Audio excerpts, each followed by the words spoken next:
안녕하세요. 백목사의 크리스찬 독서교실. 이번 시간은 톨스토이의 단편 사람에게는 얼마나 많은 땅이 필요할까라는 책을 소개합니다. 레오 톨스토이가 지었고요. 엘레나 아베시노바가 그림을 그렸습니다. 김한균 번역, 효리온 출판 2007년에 출판된 단편인데요. 이 단편만으로 나온 것은 절판되어서 이북으로는 무료로 다운받을 수 있다고 인터넷에 나와 있어요. 토스토의 여러 단편이 모인 단편집에는 그 중에 하나로 더 있고, 요거는 이제 이북으로 무료로 다운받을 수 있다고 합니다. 한번 받아보시기 바랍니다. 저자 레오 톨스토이에 대해서는 우리가 너무나 잘 알고 있죠. 도스토옙스키와 함께 19세기 러시아 문학을 대표하는 대문호로 1828년 9월 9일 러시아 남부의 야스나야 폴라나에서 명문 집안의 넷째 아들로 태어났다. 어려서 부모를 모두 여의고 고모를 후견으로 성장했다. 1844년 카잔대학교에 입학했으나 3년대 중퇴했으며 고향으로 돌아가서 힘써 농민 계몽운동이 실패하고 3년 동안 방황했다.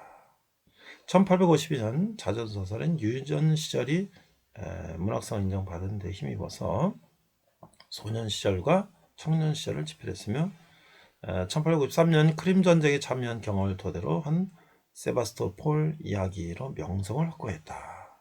이렇게 소개하고 있습니다. 이와 함께 농민교육 사업에 나서서 농민학교를 세우고 교육잡지인 야스나야 폴라냐를 간행했다. 34세 1862년 궁정의 의사의 딸인 소피아와 결혼한 후에 집필에 전념해서 전쟁과 평화, 안나 까레니나라로 세계적인 명성을 얻었다. 우리가 전쟁과 평화는 영화로도 보고 유명한 소설들이죠.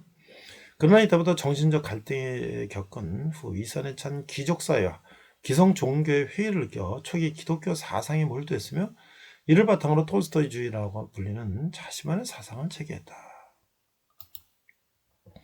4대 복음서를 정리한 톨스토이의 예수는 이때 집필했다. 금욕적인 생활을 지향하며 빈민구제 활동을 하는 중에도 1899년 부활과 이반 일리치의 죽음 등으로 문화의 몸을 이어갔다. 그런 이제 아내와 함께 저작권 문제를 놓고 충돌했는데 톨스토이는 아마 이 저작권을 포기해서 안 사람들에게 책을 다 볼 수 있도록 그렇게 했는데 아내의 불화 때문에 집을 나가게 되고 폐렴에 걸리고 간역에서 이제 숨을 거뒀다. 이렇게 인생을 마감했습니다. 자, 김한군 번역으로 되어 있고요.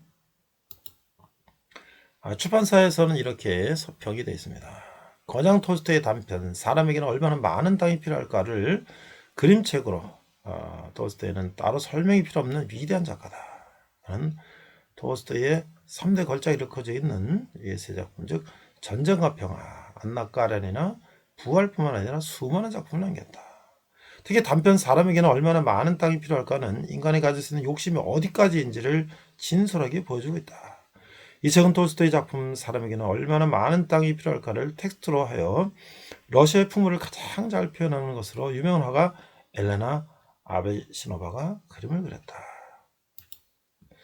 따라서 우리 어린이들이 톨스토이의 위대한 사상이 스며져 있는 작품을 보다 실감나게 그리고 보다 쉽게 이해할 수 있도록 했다.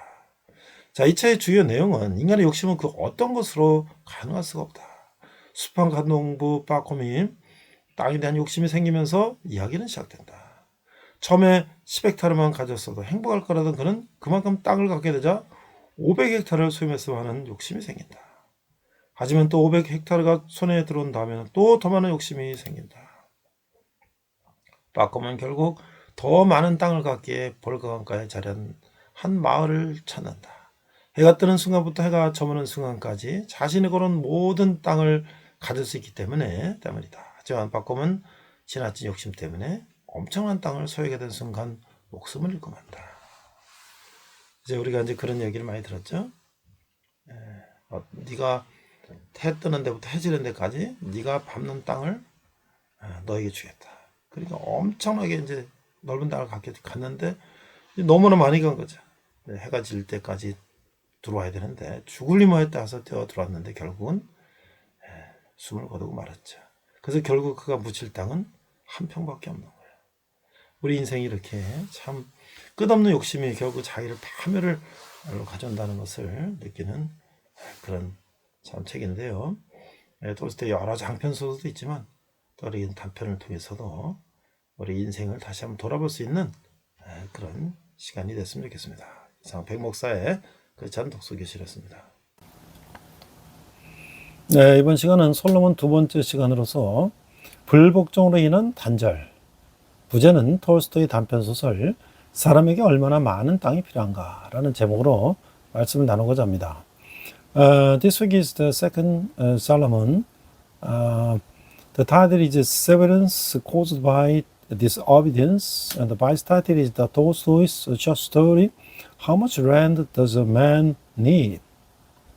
자, 오늘 본문은요, 열왕기상 11장 35절에서 36절입니다.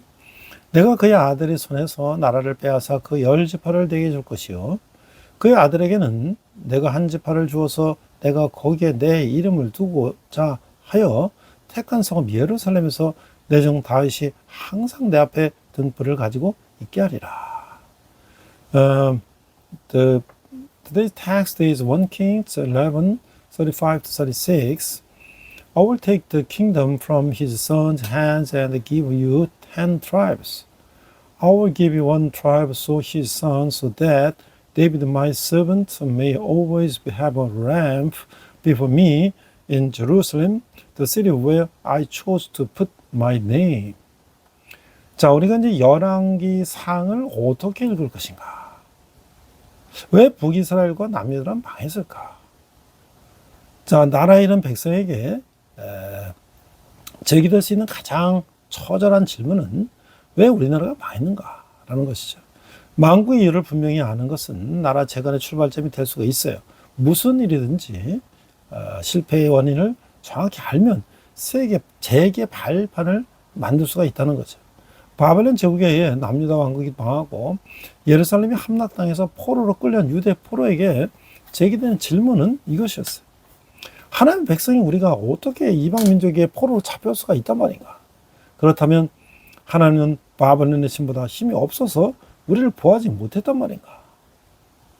이 질문은 유대의 바벨론 포로에게 있어서 참으로 중요한 신앙적인 질문이었다.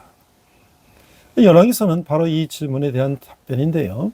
열왕기서는 솔로몬 사후 남북으로 분열된 북이스라엘과 남유다가 차례로 이방인들에게 망하게 된 것이 결코 여호와 하나님의 힘이 없어서가 아님을 분명하게 보여준다고 할 수 있는 거죠. How to read like 1 Kings? Why did the northern Israel and the southern Judah fall? Well, for people who have lost their nation, the most agonizing question that arises is, why did our country fall? Clearly, understanding the reasons for a nation's collapse can serve as the starting point for the reconstruction. In any endeavor, accurately identifying the cause of failure creates a foundation for a comeback. This was the very question facing the Jewish exiles who had been taken captive after the kingdom of Solomon, southern Judah, fell to the Babylonian Empire and Jerusalem was captured. How could we, the people of God, be taken captive by a foreign nation? Does this mean that God was powerless to protect us, weaker than the gods of Babylon? For the Jewish exiles in Babylon, this was a profoundly important question of faith. The book of Kings provides the answer to this very question. They clearly demonstrate that the successive falls of northern Israel and southern Judah which had split into two kingdoms after the death of Solomon, to foreign powers were by no means due to a lack of power of the part of Yahweh, the God of Israel. 그 북이스라엘과 남유다 왕국이 멸망하게 된 이유는 모두 하나님께 대한 반역과 말씀의 불순종이었기 때문이고, 열왕기상은 이 사실을 먼저 통일왕국 시대의 솔로몬 이야기를 통해서 보여주며 여러 왕을 통해서 증명하고 있는 것이죠. 그럼 우리는 열왕기서를 읽을 때 언제나 이 질문하면서 읽어야 하는 것이죠. 왜 하나님의 백성 이스라엘이 멸망하고 이방인의 포로로 잡혀갔단 말인가? 이 역사는 반복되는 거예요. 그럼 우리는 동시에 이런 질문을 해야 하는 것이죠. 오늘 하나님의 교회가 어떻게 세속화되어 세상의 포로가 될 수 있단 말인가? 왜 우리 교회는 이렇게 침체되어 있단 말인가? 교회가 하나님에 대한 무지에 빠져서 하나님을 불신하고 하나님의 말씀에 불순종하면 그렇게 된다는 거예요. 하나님의 백성이었지만 하나님께 불순했던 북이스라엘과 남유다의 여러 왕들은 심각한 경종을 울려주는 부정적인 모델들이라고 하는 거예요. The downfall of the northern kingdom of Israel and the southern kingdom of Judah was entirely due to their rebellion against God and disobedience to His word.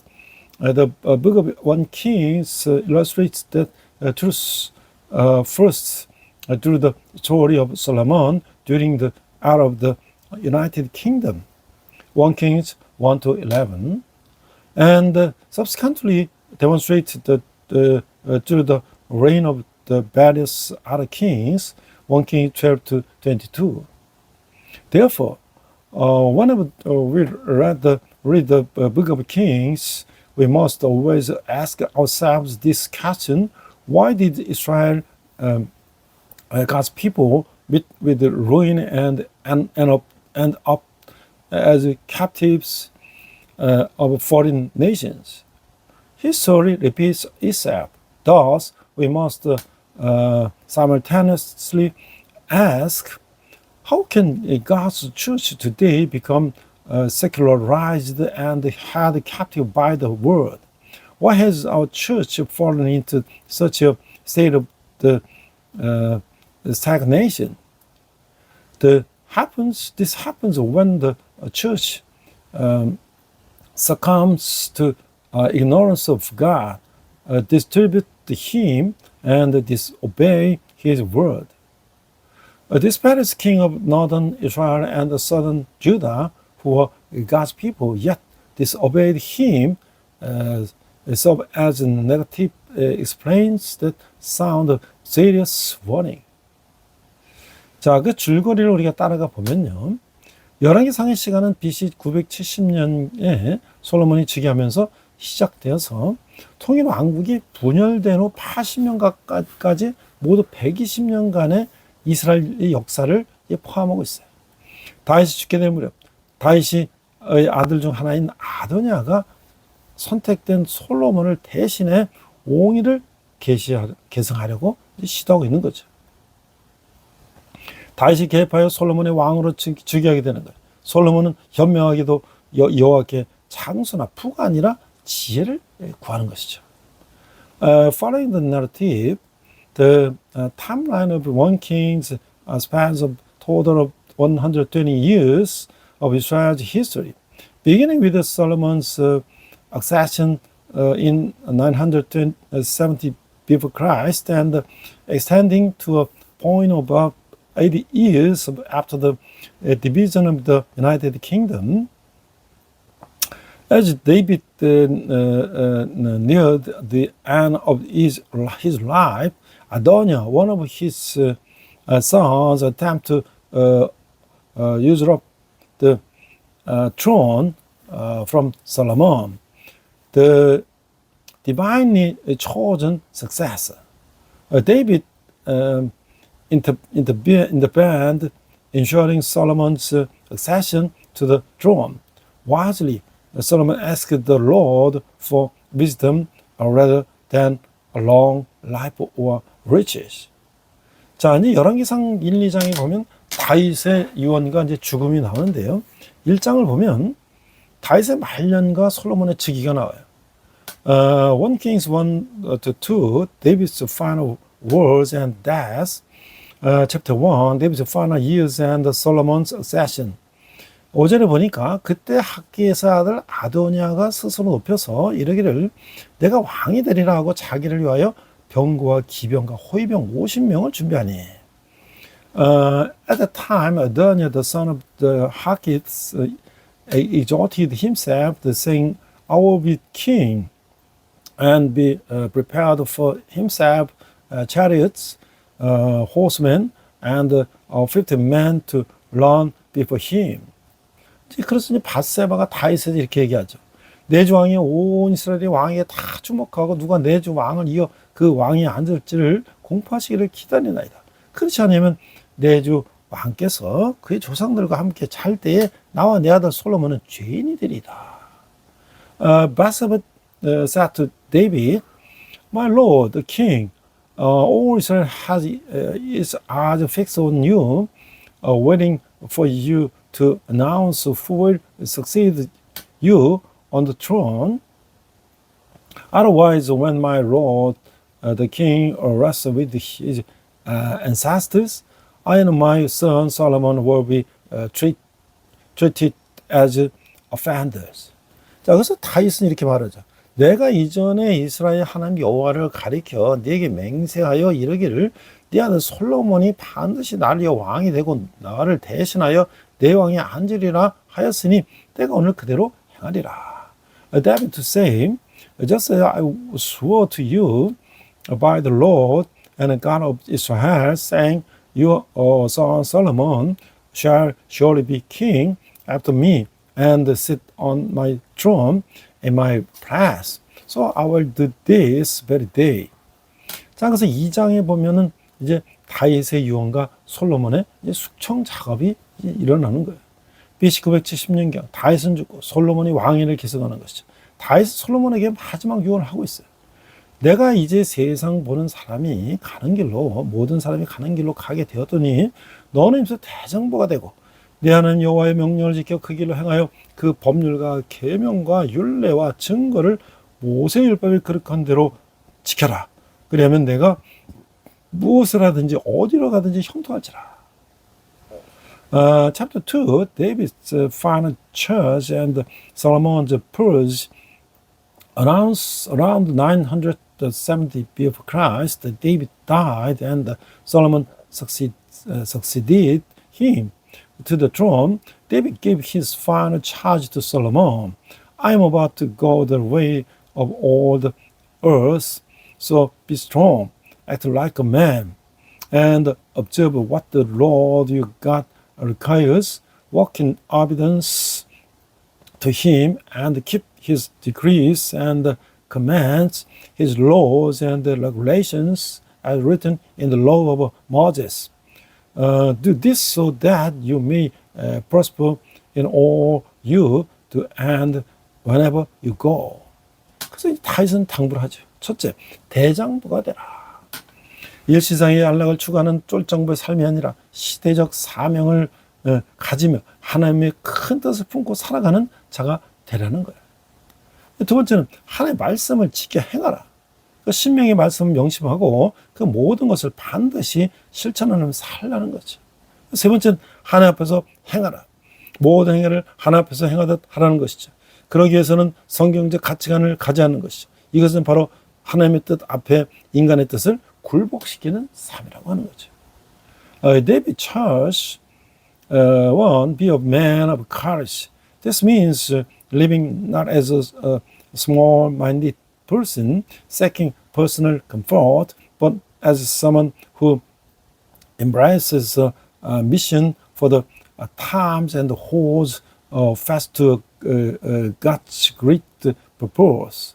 The second, keep and obey God's word. This means taking the teachings of Deuteronomy to heart and living a life that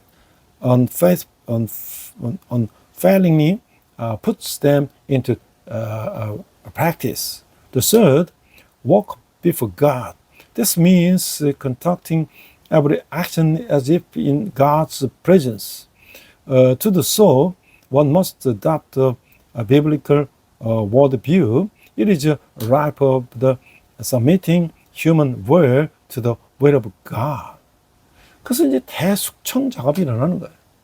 다윗이 임종하기 전 왕위 계승에 서열이 앞선 아도니아가 스스로 왕위에 오르지만 다윗이 개입하여서 큰 탈 없이 솔로몬이 왕위를 계승하게 되는 거죠. 그러나 솔로몬은 자신의 왕위를 견고하기 위해서 집권 초기에 대대적인 숙청 작업을 벌이는 거예요. 첫째 아도니아를 처형하죠. 그는 솔로몬의 형으로 왕권 계승설 일이었고 한때 스스로가 왕이 된 자였으며 아버지 다윗의 첩을 요구한 그런 자였어요. 두 번째 아비아다를 추방하는 거예요. 그는 쿠데타 모의에 가담한 제사장이었죠. 그다음 시므이를 처형하는 거예요. 그는 부왕인 다윗 왕이 피난길에 올랐을 때 저주한 자였어요. The great prince, before David's death, Adoniah, who was next in line for the throne, attempted to seize the kingship from himself. However, David intervened, ensuring that Solomon succeeded him without major incident. Nevertheless, in consolidate his rules, Solomon carried out a massive purpose early in his reign. The first, execution of Adoniah. He was Solomon's old brother and the rightful heir to the throne. He had once declared himself king and had demanded one of his father David's concubines. The second, banishment of the Abiathar. He was a priest who had participated in the conspiracy to usurp the throne.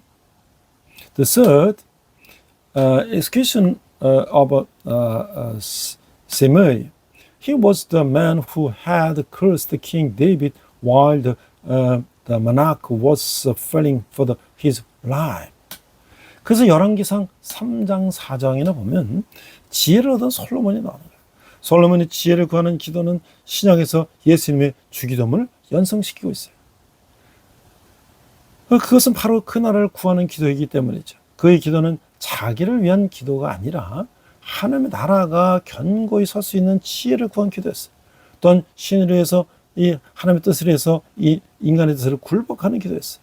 그래서 솔로몬의 1,000번제를 드렸어요. 그것은 번제, 반트, 오퍼링을 1,000번 드렸다는 것이 아니고 1,000마리의 제물을 드렸다는 거예요. 1,000마리의 제물을 드린 후에 꿈에 나타난 하나님의 응답에 대하여 솔로몬이 구한 기도의 내용이 무엇인가를 우리는 살펴봐야 된다는 거죠. The third, 1 Kings 33-4, Solomon gained wisdom. Solomon's prayer for wisdom calls to mind the Lord's prayer found in the New Testament. For it is a prayer that seeks the kingdom itself. His petition was not for his own sake, rather he sought the wisdom necessary for God's kingdom to stand firm. It was a prayer in which human will was surrendered to the divine will. The first, someone offered 1,000 burnt offerings. This does not mean he performed the ritual of the burnt offerings 1,000 separate times, but rather than he offered 1,000 sacrificial animals. I encouraged you to carefully consider the content of the prayer Solomon offered in response to God, who appeared to him in a dream after he had presented these thousands of sacrifices. 그 열왕기상 3장 4절에서 12절을 우리가 묵상하면서 읽어보면 4절 이에 왕이 제사하러 기분으로 가니 거기는 산당이 큼이라. 솔로몬이 그 제단에 1000번제를 드리더니 기본에서 밤에 여호와께서 솔로몬의 꿈에 나타나시니라. 하나님이 이르되 네가 내게 무엇을 주고 너는 구하라. 9절 누가 주의 이 많은 백성을 재판할 수 있사오리까? 듣는 마음을 종에게 주사 주의 백성을 재판하여 선악을 분별하게 하옵소서. 11장 이 하나님이 그에게 이르시되 내가 이것을 구하도다. 자기를 위하여 장수하기를 구하지 아니하며 부도 구하지 아니하며 자기 원수의 생명을 바라기도 구하지 아니하며 오직 송사를 듣고 분별한 지혜를 구하였으니. 자, 1000번제를 드린 솔로몬에게 나타나신 하나님은 이 백지수표를 솔로몬에 주는 거예요. 솔로몬의 꿈에 솔로몬의 꿈에 나타나서 하나님이 이르시되 네게 무엇을 주고 너는 구하라 하셨다는 것이.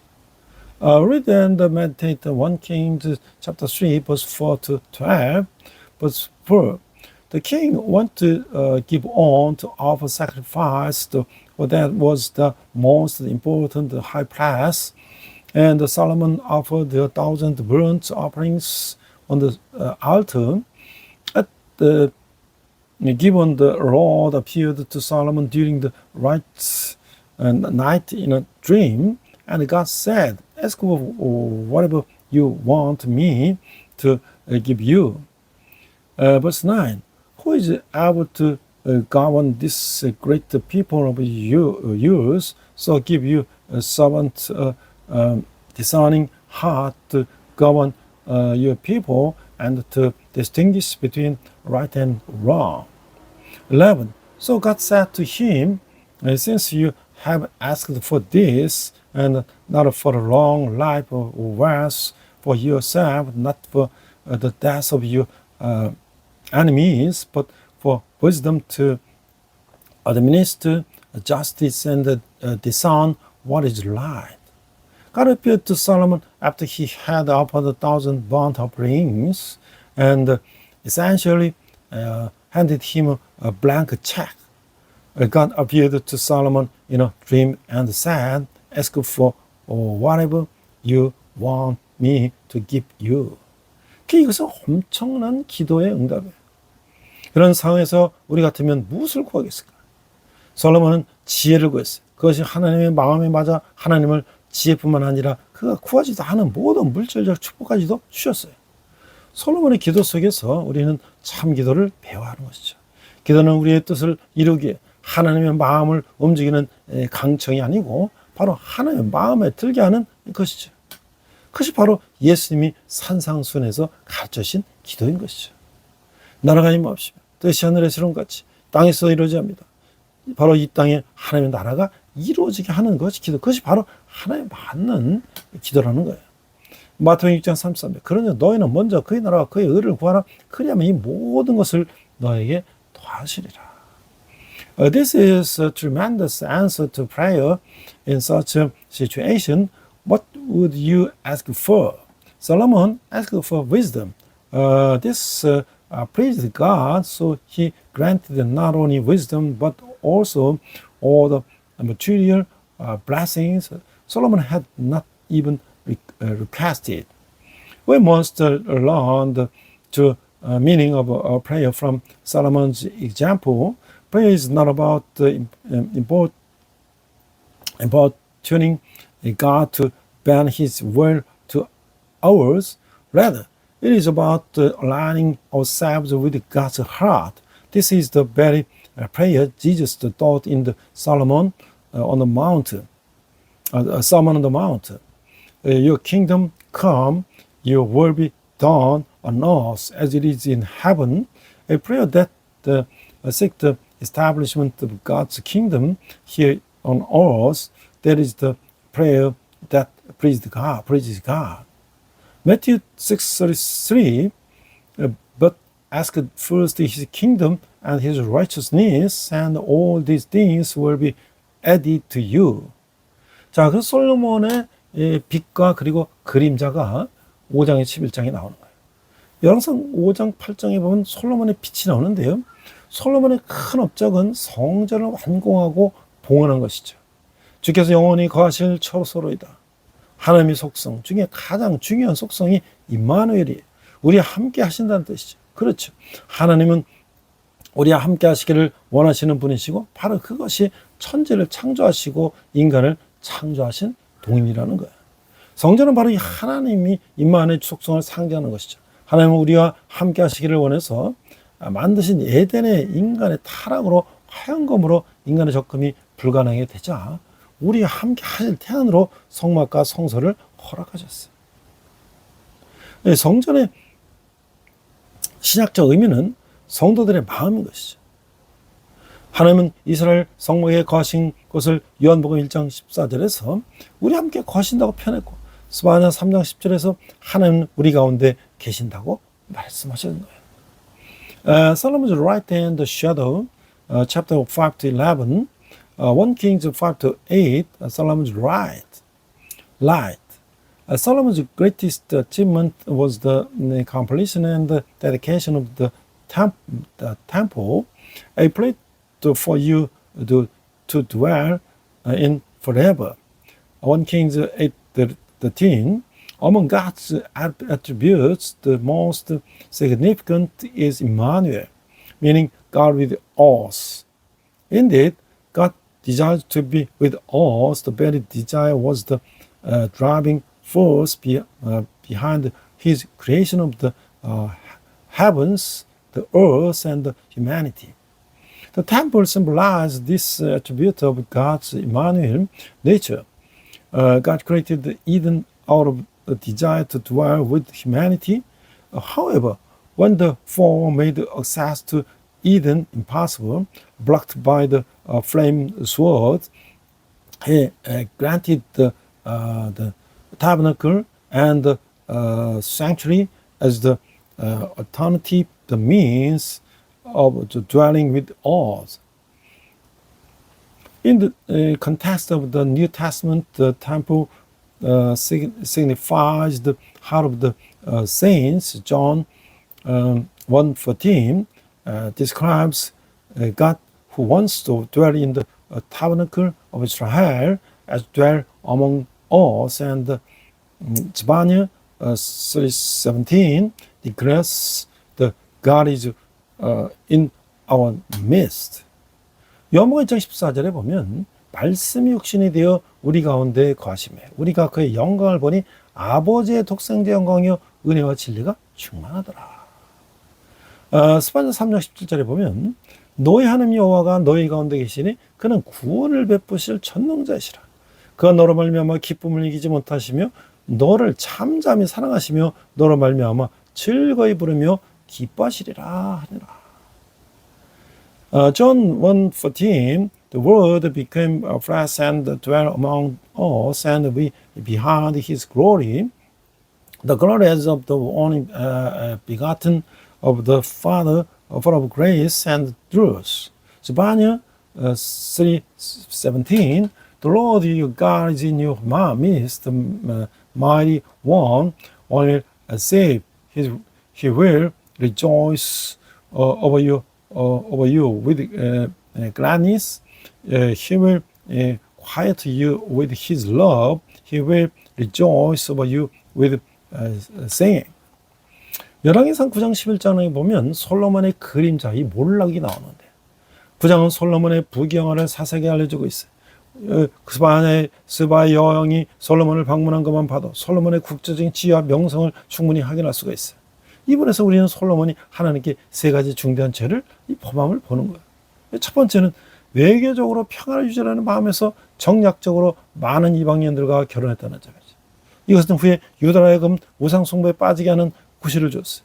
둘째로 이방 여인들로 하여금 자기들의 섬겨온 우상들을 섬길 수 있도록 종교적 자유를 허용했다는 거예요. 종교 혼합주의를 받아들인 셈이죠. 이것은 종교적 방종을 가져왔던 것이죠. 1 Kings 9:11, The Shadow and the Downfall of Solomon. Chapter 9 details Solomon's wealth and splendor.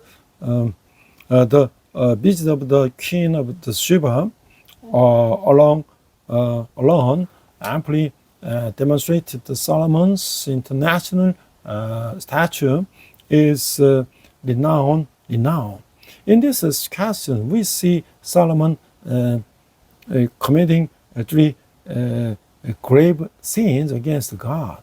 The first, he entered into political marriages with numerous foreign women in an effort to maintain diplomatic peace. This rather provided the occasion for Judah to fall into idolatry. The second, he granted these foreign women religious freedom, allowing them to worship the idols they had previously served. In effect, he embraced righteous syncretism, which had to religious laity. 그 셋째는 솔로몬의 궁정과 성전 건축에 너무 많은 부역과 세금을 징수하고 국방의 의무까지 지었기 때문에 백성들은 폭발 일보 직전에 이르게 됐다는 거예요. 여호와께 신실하지 못한 솔로몬 행위가 초래한 결과는 분명하죠. 여호와 하나님은 솔로몬이 살아있음을 동안에는 나라를 빼앗기지 않겠다고 선언하신 거예요. 그러나 솔로몬이 죽은 뒤에는 그 나라가 나뉘게 될 것이라는 것이죠. 이 일로 하나님의 반응이 어떨지 우리가 여기 보면 열왕기상 11장 9절에 13절에 보면 솔로몬이 마음을 돌려 이스라엘 하나님 여호와를 떠남으로 여호와께서 그에게 진노하시니라. 여호와께서 일찍이 두 번이나 그에게 나타나시고 이에 대하여 명령하사 다른 신을 따르지 말라 하셨으나 그가 여호와의 명령을 지키지 않았으므로 11절 여호와께서 솔로몬에게 말씀하시되 내게 이러한 일이 있었고 또 네가 내 언약과 내가 네게 명령한 법들을 지키지 아니하였으니 내가 반드시 이 나라를 내게서 빼앗아 네 신하에게 주리라. 그러나 내 아버지 다윗을 위하여 내 세대에는 이를 행하지 아니하고 네 아들의 손에서 빼앗으리라. 오직 내가 이 나라를 다 빼앗지 아니하고 내 종 다윗과 내가 택한 예루살렘을 위하여 한 지파를 네 아들에게 주리라 하셨더라. The fifth, pay attention to God's reaction to this matter. 1 King 11 verse 9 to 13. 9. The Lord became angry with Solomon because his heart had turned away from the Lord, the God of Israel, who had appeared to him twice before. Verse 10. All that the Lord had commanded him concerning this matter, not to follow other gods, Solomon did not keep the Lord's command. 11. So the Lord said to Solomon, since this has been your behavior, and you have not kept my covenants and the decrees I commanded you, I will most certainly tear the kingdom away from you and give it to one of your subordinates. Verse 12. Nevertheless, for the sake of the David your father, I will not do it during your lifetime. I will tear it out of the hand of your son. Verse 13. Yet I will not tear the whole kingdom away from him, but will give one tribe to your son for the sake of David, my servant, and for the sake of the Jerusalem which I have chosen. 자, 우리가 이제 그 성전과 하늘나라, 이 성막과 성전의 차이는 무엇일까? 그 죄가 세상에 들어오기 전 에덴에서 하나님과 함께 거닐 수 있는 특권을 누리던 인간은 아담과 하와의 타락으로 하나님과의 관계가 단절되었죠. 하나님은 나라가 파괴됐어요. 하나님은 출애굽기 19장에서 이스라엘과 언약을 맺으시고 신에서 언약이죠. 법을 주시고 하나님 나라를 이루시는 일을 착수하셔서 우리가 봤어요. 하나님 그런 이스라엘과 함께 하시기를 원하셔서 그들과 함께 하실 장소로서 성막을 허락하셨어요. 성막은 바로 하나님과 인간의 관계를 갱신하고 언약을 수행하기 위해서 필요한 것이었어요. 이 성막, 이 텐트 형태가 이스라엘의 첫 성전이었어요. 하나님은 성막은 지성소의 법궤의 시온자에 거하시며 이스라엘 백성들과 함께 하셨어요. BC 960년에 세워진 솔로몬 성전은 BC 586년 바벨론 느부갓네살 군대의 예루살렘 공격 때 전소됐어요. 또 AD 70년 로마 티투스 장군의 예루살렘 공격 때 완전히 회파됐죠. That the temple of the kingdom of heaven, the significance of the tabernacle and the temple. Before the entered the world, human enjoyed the privilege of the working with God in Eden. However, due to the fall of Adam and Eve, their relationship with God was served, and the kingdom of the God was destroyed. We have seen in Exodus 19, God established the covenant with Israel, the Sinai covenant, give them the law, and initiated the work of establishing the kingdom of God. Desiring to dwell with Israel, God granted them the tabernacle as a place where He could be present among them. The tabernacle was essential for renewing the relationship between God and humanity, and for fulfilling the covenants. This tabernacle tent served as in the first temple for Israel. Exodus 25-30. God dwelt upon the mercy seat, throne of the grace, above the ark of the covenant, within the most holy place of the tabernacle, remaining with the people of Israel. Solomon's temple, built in 960 before Christ, was completely burned down during the attack of the Jerusalem by the Babylonian army on the Nebuchadnezzar in 586 before Christ, 2 Kings 25:8-9. It was utterly destroyed during the attack of the Jerusalem by the Roman general Titus in AD 70, Matthew 24:1-2. 그 성전은 예수님의 그림자이며 그리스도인은 성령을 모시는 성전이라는 거예요. 그 성막, 성전의 원래 목적은 에덴의 타락 이후에 하나님과의 단절된 인간이 하나님과 만나서게 하는 곳이었다고 이제 했는데, 이 성막, 성전의 목적은 다가올 영원한 실체이신 예수 그리스도에 의해서 완성됐어요. 왜냐하면 예수님께서 인간과 하나님을 만나고 그 분과의 관계를 새롭게 하는 성막의 역할을 십자가와 부활로 단번에 그리고 영원히 완성하심으로써 돌로 만든 성전은 필요 없게 됐다는 거예요. 그래 예수님이 십자가의 부활 이후 그분 자신의 성전됨이 드러나게 되었다는 것이죠. 하나님이 그리스도인과 가까워서 그 그리스도 안에 내주하시게 될 때 그리스도인이 성전이 되는 거예요. 이게 고린도전서 고린도후서에 말씀이 나와 있죠. The temple of the foreshadowing of Jesus and the Christian is a temple that houses the Holy Spirit. The original purpose of the tabernacle temple was to provide a place where humanity is served from God following the fall of Eden, could meet with Him. Exodus 29. This purpose was fulfilled to Jesus Christ, eternal reality to come. Through His crucifixion and resurrection, Jesus once and for all eternally fulfilled the role of the tabernacle, temple, enabling humanity to meet God and renew their relationship with Him, thereby rendering the temple made of the stone unnecessary. Thus, following Jesus' crucifixion and resurrection, the truth that Himself is the temple was revealed.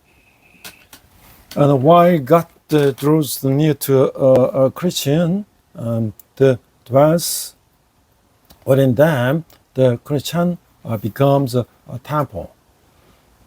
1 Corinthians, 2 Corinthians. 그 성전의 목적은 새하늘과 새 땅에서 하나님 나라로 완성되는 거예요. 새하늘과 새 땅에서 하나님과 우리 사이가 완전히 타락 이전의 에덴에서처럼 가까워져서 서로 대면하게 보게 될 것이죠. 그때는 하나님과의 관계가 온전히 이루어짐으로 하나님 나라가 완성되는 때예요. 그러므로 건물인 성전에서 하나님을 만나는 게 아니라 성전의 실제이신 하나님이 성도 사이에 영원히 거주하시게 될 것이라는 거예요. 그래서 성전은 하나님과 만나는 것이에요. 하나님은 그분의 이름을 두실 장소로 특별한 곳을 선택하기도 하셨어요. 그것은 그 솔로몬 때 이스라엘 백성이 제사를 받으시고 그들과 만나시는 장소였어요. 그게 신명기 때 말씀이 이제 열왕기 상태 이제 현실이 된 거죠. 성전은 하나님께서 그분의 백성을 만나주시는 곳이었으며 성전을 통해서 백성들의 기도를 들으시는 곳이었죠. 솔로몬의 성전 봉헌 때 드린 기도 속에는 성전의 기둥이 잘 나타나 있어요. 비록 성전이 크신 하나님의 거실 만한 곳은 아니지만 하나님께서 백성들을 만나주시는 곳이기에 솔로몬은 백성들이 이곳에 와서 기도할 때 들어주시기를 간구했다는 거예요. The purpose of the tabernacle temple final ultimate fulfillment in the kingdom of God within the new heaven and the new earth. In the new heaven, in the new heaven and the new earth, the relationship between God and us will become as intimate as it was Eden before the fall, and we will see Him face to face. There will be a moment the kingdom of God is fully realized to the perfection of our relationship. With Him, consequently, we will not meet God in a physical temple building. Rather, God Himself, the true reality of the temple, will dwell forever among the saints. The second, the temple, a place of the meeting with God. God declared that He would choose a specific place to set His name, Deuteronomy 12:11. That the place become in location where He met with the people of Israel and accepted their sacrifice during the reign of Solomon, 1 Kings 8:16-21. The temple was a place where God met His people and heard their prayer. The function of the temple is clearly illustrated in the prayer Solomon offered as its dedication, 1 Kings 8:29-30. Although the temple was not a structure vast enough to contain the Almighty God, Solomon pleaded with Him to hear the prayers of the people whenever they came there to pray. Because it was the place where He chose to meet them. 그리고 이스라엘이 하나님의 범죄하여 하나님께 범죄 이방으로 끌려가게 되더라도 그 땅에서 회개하고 이 성전을 향해 기도하면 들어주실 것을 간구했어요. 다니엘이 왕의 금령에도 불구하고 예루살렘 향해 기도했던 것처럼 그 성전을 통해 역사하신 하나님께 대한 신앙의 표현이었다는 거죠. 이스라엘 역사에서 성전은 이스라엘 백성에게 종교, 사회, 정책인 구심점 역할을 한 장소로서 하나님이 임재하셔서 그 백성을 만나주시고 하나님의 복과 보호, 구원을 의미하는 상징이었던 거예요. 그러나 시간이 흐르면서 그들은 성전의 진정한 의미를 잊은 성전에 대한 맹목적이고 미신적인 신앙을 갖게 되었다는 거죠. 성전과 성전 제사만 있으면 그들은 멸망하지 않고 나는 미신적인 사고를 갖게 된 것이죠. 우상 숭배의 악을 행하면서도 성전을 바라보며 안전과 구원을 확신하고 있다는 거예요. 이게 에레미야 7장 4절 말씀. 이 하나님은 그분의 임재하시는 상징물인 성전을 파괴시켜 버리심으로 이스라엘의 미신적인 신앙과 취약을 폭로했어요. He also pleaded that if Israel sinned against God and were carried off to foreign lands, God would hear them should they repent and pray toward this temple. 1 Kings. Daniel's act of the praying toward Jerusalem, despite the king's prohibition. Daniel 6:10 was the expression of his faith in the God who walked through the temple. Throughout Israel's history, the temple served as the religious, social, and political focal point the people. It was a symbol of God's presence, a place where he met his people and bestowed his blessing, protection, and salvation. However, over time, they forgot the true meaning of the temple and adopted the blind, superstitious faith regarding it. They came to hold the superstitious belief that the mere existence of the temple and its sacrifices would save them from destruction. Even while engaging in idolatry and wickedness, they would look toward the temple and feel assured of their supply, not salvation. Consequently, God exposed Israel's superstitious faith and the significant sinfulness by destroying the temple by very simple of his presence. 자, 저는 이제 이 솔로몬의 그 영광과 그의 몰락을 보면서 인간의 그 욕심의 무한함을 한번 돌아봤는데 어떤 것을 소화하겠습니까? 그 톨스토이가 사람에게 얼마나 많은 땅이 필요한가에는 가나안 농부 이 파홈이 등장하는데요. 자기 땅을 갖는 것이 유일한 소망이었던 게 파홈에게 마을 촌장이 말했어요. 당신 하루 동안 돌아다닌 땅을 1,000루블만 받고 모두 드리겠어. 단 조건이 있는데 해가 지기 전까지 출발점으로 다시 돌아와야 된다라는 거예요. 농부는 밤새 지떡이다 해가 뜨자마자 출발했어요. 땅은 비옥했어요. 졸음이 쏟아지고 쉬고 싶은 마음이 굴뚝같았지만 갈수록 더 좋은 땅이 나오니까 돌아서기가 아까웠어요. 어느덧 해가 지울기 시작했어요. 농부는 지치대로 지쳤지만 힘을 다해 달렸어요. 마침내 출발지로 다시 돌아온 그는 체력이 다 쓰러져 죽고 말았어요. 죽은 농부에게 필요한 땅은 그가 누울 무덤 자리뿐이었다는 거죠. What do you want? Tolstoy just study how much land does a man need, features a poor a farmer named Pahom. The blitz trip makes an offer to Pahom, whose only wish is to own land of his own. I will give you all the land you can work around in a single day for just 1,000 rubles, but there is one condition. You must return to the starting point before sunset. The former farmer tossed them the town all night, then set out the moment the sun rose. The rain was for time. All the heat was overcome with sadness, and desperately wanted to rest. He found it hard to turn back because even battered rain kept appearing ahead. Before he knew it, the sun began to set.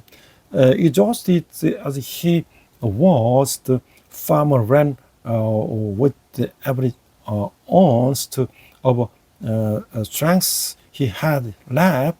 He finally made it back to the starting point, only to collapse and die from the total exhaustion. In the end, the only land the farmer needed was the space for the grave where he would be laid to rest. 그 욕심이 사로잡히면 본질을 잃어버린 채 잘못된 방법으로 자신의 공허함을 채우려고 하는 거죠. 많은 사람들이 돈과 권세가 자신을 지키려고 생각하는 거예요. 하지만 진정 우리를 지켜주는 것은 예수님 안에 있는 생명이죠. 이것이 본질이에요. 예수님은 부자가 천국을 가기는 매우 어렵다고 하셨어요. 가진 재물로는 본질을 보지 못하기 때문이죠. 중요한 것은 얼마를 가졌느냐가 아니라 어떤 것을 소유했냐는 사실인 것이죠. 돈과 권력을 추구하는 사람은 그 대신 생명을 소진하지만 사람을 소유한 사람은 영원한 생명을 얻고 하나님께서 모든 것을 누리게 된다는 거예요. 이게 이제 그래 그렇게 한 거는 고명진네. 그래서 이제 인용한 거예요. When gripped by greed, we lose sight of the essence and attempting to fill our inner void through misguided means.